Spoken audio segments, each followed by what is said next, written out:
Anong emoji kaya ang ibinigay ninyo sa mga kwento namin? Kakaiba, kakatuwa, at kakaiyak. Marami ang nakarelate sa buhay nila.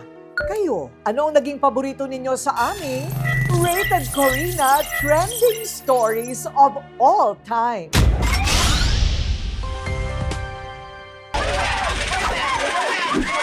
Maingay! Agaw pansin! At rayot sa katatawanan. Sila ang grupong Teggy-licious. Libangan ang maglamay hopping sa kanilang barangay dito sa Bagong Silangan sa Quezon City. Kwento ni Angel, ang tumatayong leader ng Teggy-licious. 2017, nang opisyal na mabuo ang kanilang grupo nang mamatay ang kaanak ng isa sa kanilang miyembro.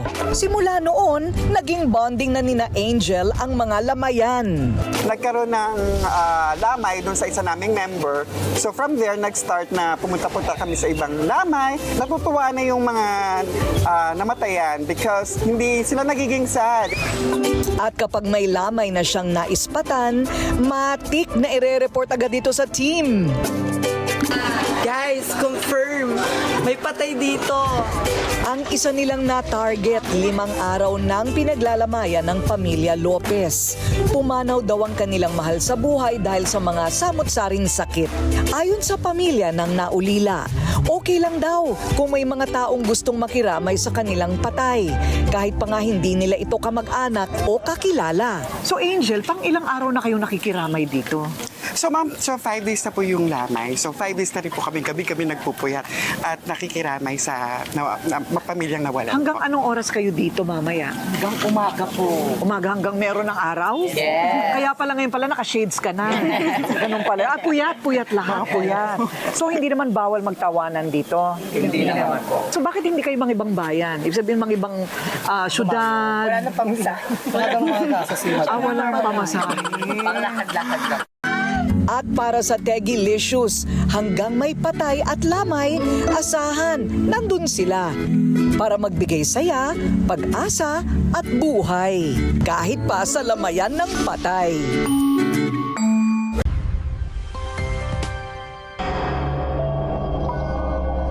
Home Sweet Home. Ito ang mga katagang nasambit ng mag-asawang Gemma at James nang mabili ang house for sale na ito noong 2020 sa Las Piñas, Cavite. Nag-start kami nagtumira dito. Maraming mga kababalagan na nangyari na hindi maganda sa amin. Sa mga unang araw sa bago nilang biling bahay, ramdam ang saya at pananabik ng pamilya ni Gemma. Dito kasi nila sisimula ng bagong buhay na pupunuin ng masasayang alaala. Pagkagat ng dilim, umaalingaw-ngaw ang nakakubling kwento pala ng kababalaghan na namahay na dito. Ilang dekada na ang nakakaraan. Dahil ang kanilang bahay, pinamamahayan daw ng mga maligno at alagad ng kadiliman. Una, yung nakakita ang black lady, tapos binato ako ng kutsilyo.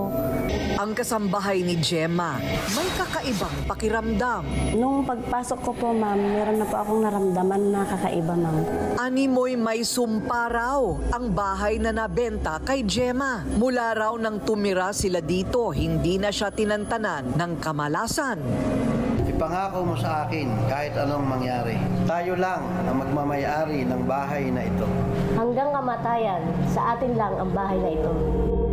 Ika-17 siglo pa lang daw ay mayroon ng mag-asawa na may-ari nitong bahay na ito. Katotohanan. Bakit ayaw nilang pakawalan ang bahay? Naku, may pangako sa isa't isa na hindi sila maghihiwalay hanggang kung kailan. Na hanggang ngayon nga, no, nakausap ko yung lalaki mo, ang tingin ko, hindi niya alam na patay na siya. Mahal na mahal nila ang isa't isa.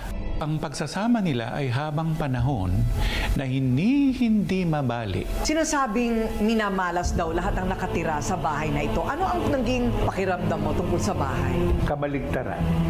Yung bahay ay swerte, Ang naging problema nila, mali ang diskartes nila sa mga nakatira doon. Nag-iinsenso sila, hindi dapat nilang insensohan yung bahay. Nasasaktan ng mga kapre doon.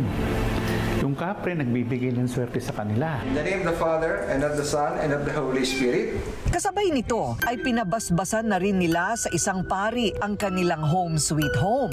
Wala pa rin daw balak umalis ang pamilya sa bahay. Tulad ng orihinal na may-ari nito, napamahal na kasi sa kanila ang tahanan. Yung kanilang pag-existing dito, nasa Bible naman yan. Dahil talagang dito sila itinapon sa atin. They live with us. Kaya anywhere, everywhere, naroon din sila, naroon ang demonyo. Tatanda mo, unseen and seen. Kaya hindi ako umaalis sa pamamahay na to kasi malakas ang pananampalataya ko at nilalabanan ko lang kung ano man yung mga nagpaparamdam dito at nagpapakita. Sila ang pamilya Asuelo ng Cainta Rizal. Kahit hirap sa buhay, matamis pa rin ang mga ngiti sa kanilang muka. Pero ang masayang larawan ng pamilyang ito, nababalot pala ng masalimuot na nakaraan, lalo na ang tungkol sa ilaw ng kanilang tahanan.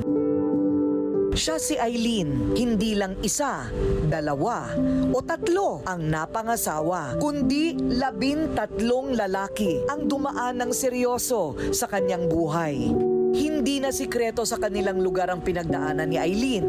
10 ang anak niya, pero mas marami dyan ang bilang ng mga lalaking kanyang minahal. Bata pa lang, kilala na siya bilang pasaway at rebelde sa kanilang lugar. Hindi nakapagtapos ng pag-aaral si Aileen. Madalas kasi nakatambay lang siya kasama at kainuman ng kanyang mga barkada. 14 anyos lang si Aileen nang layasan niya ang kanyang mga magulang dahil sa pakiramdam daw niya ay wala ng saya ang loob ng kanilang tahanan. Sa mura niyang edad, para mabuhay ay pinasok niya ang pagiging isang pick-up girl. Katawan na ang naging kapalit sa perang makukuha sa customer. Pagkaraan ng 3 taon, sa ganitong trabaho na kanyang pinasok, hindi maiiwasan na mahulog ang kanyang loob sa customer. Bagay na magbibigay pala ng kalbaryo sa kanyang buhay. Hindi niya raw malilimutan si Christian, ang unang nagmahal at sumeryoso sa kanya. Malas na nga sa pag-ibig, malas din sa buhay. Paulit-ulit na pinapaasa at sinasaktan. Yan ang naranasan ni Aileen. Ang mga lalaki parang damit lang sa kanya kung siya'y magpalit. Pero may mantsa namang iniiwan sa kanya dahil mula sa 2 anak, naging 9 na ang bunga ng kanyang mga pagmamahal sa mga maling lalaki. Hanggang nakilala na nga niya si Gilbert. Mabait naman din po siya, maasikaso pa sa akin. Naasikaso niya ako kung ano na pong ginagawa niya sa akin. Masaya ang naging pagsasama nila ni Gilbert noon. Nakaramdam daw siya ng tunay na pagmamahal. Pero ang tila mala fairy tale na kwento nila nauwi sa isang soap opera sa mapaglarong biro ng tadhana. Sa dami ng lalaki sa mundo, bakit sila pa ni Gilbert ang pinana ni Cupido? Dahil nadiskubre ni Aileen at ni Gilbert na silang 2 pala ay magtsuhin. Alis pala ako, mama. Nandito yung putol ko. Sinong tito? Tiyo putol, Asuelo. Ba't kakilala mo? Lolo ko yan ah. So magkamag-anak tayo. Magkamag-anak tayo. Di pwede to. Bawal na pagmamahal pala ang kanilang nararamdaman at hindi inakala ni Aileen na mismong kadugo pala niya ang nagpapaligaya sa kanya noon. Iniwanan ko siya kasi nakakaya po yung kamag-anak ko. Tapos po, diba, papatulan ko ng ganun. Nagsama rin po kami noon 3 buwan. Hanggang isang araw, hindi niya inaasahan na may makikilala siyang kasing bait ni Gilbert. Mamahalin at tatanggapin ang buo niyang pagkatao. Nakilala ko po si Jonathan ngayon. dito po sa Sapa. Taga dito po yan yung asawa ko. Ang ika-13 lalaki na si Jonathan, walang pag-aalinlangan. Tinanggap siya nito at pinangatawanan ang kanyang 9 na anak. Mayroon na rin silang anak na si Ethan, 8 buwang gulang. At bilang tumatayong tatay, responsable naman daw itong si Jonathan. Siya na po talaga. Mabait po talaga siya. Wala po akong masasabi. Kahit po kung ano yung pagkatao ko, tinanggap niya po akong bilang asawa. Lahat po ginawa niya sa akin. Hindi niya po kami pinapabayaan ng mga anak ko. Tingnan niyo nga po, ang dami kong anak pero inaano niya po. Tinuturing niyang anak niya. Sinagot niya lahat ng niya, lahat ng anak niya. Kung anong meron na kakainin, salo-salo na lang, mga ganun. Kung anong ulam, wala lang. Wala naman nasasabi sila. Sa daming kasalanan na nagawa ni Eileen sa kanyang mga anak at magulang, umaasa siyang sana mapatawad pa siya ng Diyos. At hiling niya na gabayan siya ng Panginoon para mapalaki ng maayos ang kanyang mga anak at hindi malihis ng landas tulad ng nangyari sa kanya. Sana nga po hindi mangyari sa mga anak ko yung nangyari sa buhay ko.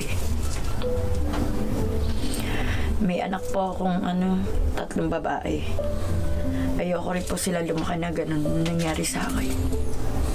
Huwag po silang gagaya sa akin. Maging maayos silang pagbutiin nila yung pag-aaral nila para po may maano po sila sa sarili nila. Sa totoo lang po, hindi naman masama ang magmahal. Kadalasan, ang nakakasama ay ang pagbibigay natin ng buong-buong pagmamahal sa maling tao. Yung tipong wala nang itinitira sa sarili.